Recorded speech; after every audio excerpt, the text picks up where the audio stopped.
হরে কৃষ্ণ, রাধে রাধে বন্ধুরা, তোমরা সবাই কেমন আছো? আশা করি ভালো আছো। তোমাদের ভালোবাসায় রাধা মাধবের কৃপায় আমরা অনেক অনেক ভালো আছি। তো আজকে দেখো একদম নতুন একটা অন্যরকম রেসিপি নিয়ে চলে এসেছি। এটা চায়ের সাথে খেতে খুবই মজাদার। তো চলো বেশি না কথা বলে কিভাবে বানিয়েছি সেটাই তোমাদের সাথে শেয়ার করে নিই। তো প্রথমে দেখো, দুটো সিঙ্গাপুরি কলা, একটা ডিম, একটা পেঁয়াজ আর একটা কাঁচা লঙ্কা নিয়ে নিয়েছিলাম। তারপর একটা বাটির মধ্যে নিয়ে নিয়েছিলাম 2 কাপের মতো ময়দা। হ্যাঁ, 2 কাপ মতো ময়দা নিয়ে নিয়েছিলাম। তো দেখো 2 কাপ নিয়েছি।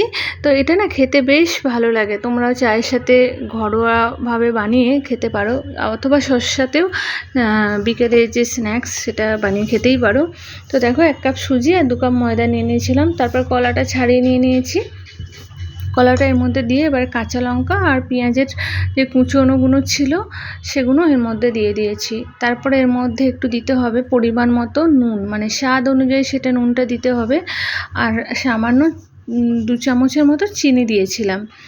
তো এটা পুরোটাই এবার আমি হাতের সাহায্যে মেখে নেব, কারণ হাতে না মাখলে হবে না, বেশ ভালো করে মিহি করে মাখতে হবে।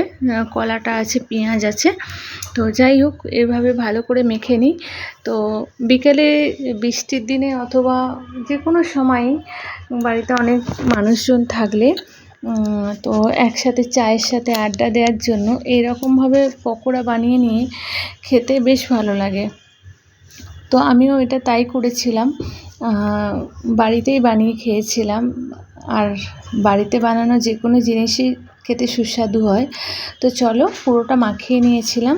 তারপরে একটা ডিম ভেঙে নিয়েছি, ভেঙে ভালো করে এই ব্যাটারটা তৈরি করে নিয়েছিলাম।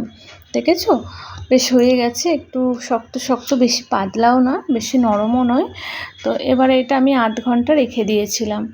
আধ ঘন্টা রেখে দিয়ে এবারে একটা ছোট কড়াই নিয়ে নিয়েছিলাম। ছোট কড়াইয়ের মধ্যে সাদা তেল দিয়ে দিয়েছিলাম। সাদা তেলটা আমি ভালো করে গরম করে নেব। অবশ্যই পরিমাণ মতো তেলটা দিতে হবে। তো তেলটা আমি এবারে গরম করে নিয়েছি, দিয়ে ব্যাটার থেকে ছোট ছোট ফুলুরির আকারে একদম ছোট ছোট শেপ নিয়ে নিয়েছি। যেহেতু ময়দাটা আছে তাই জন্য একটু আঠা ভাব আছে, তো তাই জন্য শেপটা ঠিকঠাক হয় না। কিন্তু শেপে সঙ্গে খাওয়ার তো কোনো নেই, তো ময়দার জন্য শেপ সবসময় ঠিক হয় না। তো যাই হোক, দেখো গরম তেলে এবারে আমি এটা লাল লাল করে ভেজে নেব। তো একটু অন্যরকম, একটু আলাদা রকম মুখরোচক, মানে কলা ডিম দিয়ে আর ময়দা দিয়ে সুজি দিয়ে, তো পেঁয়াজ দিয়েছি যেহেতু, তো পেঁয়াজটার সাথে ডিম কলার কম্বিনেশনটা কেমন লাগে খেতে, তো সেটাই দেখো, একটু বানিয়ে খেয়ে দেখলেই জানতে পারবে। তো বেশ ভালোই লেগেছিলো খেতে। দেখো এবারে একটা মানে একবার আমার ভেজে নেওয়া হয়ে গেছিলো, তারপরে আবার বাকি যেগুলো ছিল সেগুলো আবার লাল লাল করে ভেজে নিয়েছি। তো দুদিকটাই ভালো করে ভেজে নিচ্ছি। দুদিকটা আস্তে আস্তে উল্টে ভেজে নিতে হবে। আর এখানে আরও একটা কথা বলে রাখি তোমাদের, অবশ্যই বাড়িতে বানিয়ে খেয়ে দেখতে পারো। আর যদি ভালো লাগে অবশ্যই একটা লাইক কমেন্ট শেয়ার করে সাথে থেকো। তো আজ এই অবধি, সবাই ভালো থেকো।